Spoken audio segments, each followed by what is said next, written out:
Hello everyone. Let us now discuss today's biweekly contest 167. Question number 1. So this is an easy problem, however. So we are going with a string S, right? So string S is given. So A will be having a score of 1, B will be having a score of 2, Z will be, and so on. Z will be having a score of 26. In this string S, we need to find an index I such that the score till here is equal to the score from the next, right? Nothing but score from 0 to I should be equal to score from I plus 1 to n minus 1. How can we solve this actually? Nothing but I need to have the score from here to here. How can I get the score from here to here? If I got the prefix sum, if you knew about the prefix sum, it would be a good one.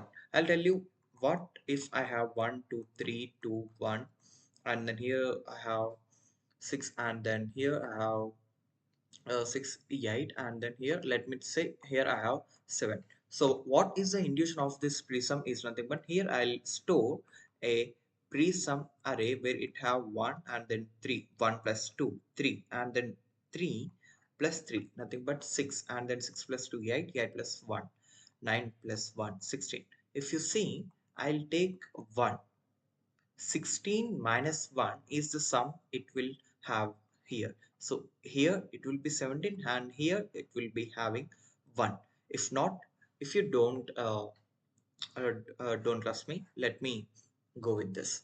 7 3 10, and then 3, and then wait a second, 16 minus 1 15. Sorry, it is not 17. 16 plus 1, I did 16 plus 1, so it should be 15. So we got 15. So that's how we operate. But we go with the same thing again and again. So 1 3 6 8 9 16.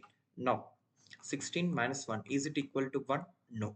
16 minus 3, is it equal to 3? No. 16 minus 3 is 13. 16 minus 6 is 10. Is it equal to 6? No.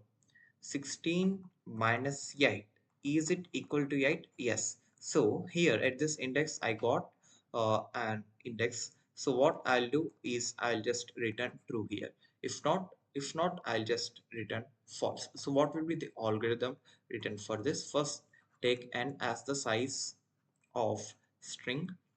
And how do I get a 1 and then 2 and then 3 and so on z for 26 for z? So n is size of string. Let me take vector of int pre-sum. That's what is the n on the left side, right? So pre-sum of 0. The first character is s of 0 minus a will give you 0 plus 1. So for A, it will give you 0. For B, it will give you 1. So for A, I need 1 instead of 0. So add 1.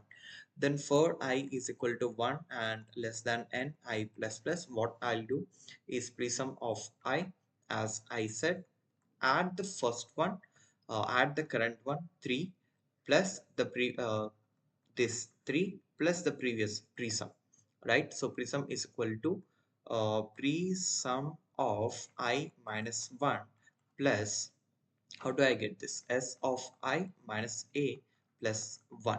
So after this loop, I need to check whether I can return true or not. So for int I is equal to 0, I is less than n minus 1. Why n minus 1?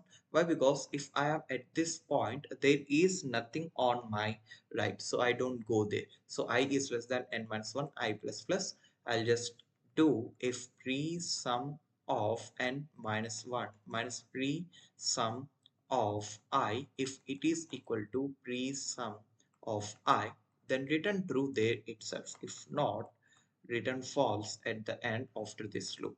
Return false at the end. That's it. The code is on the left and also given in the description. Go and check it.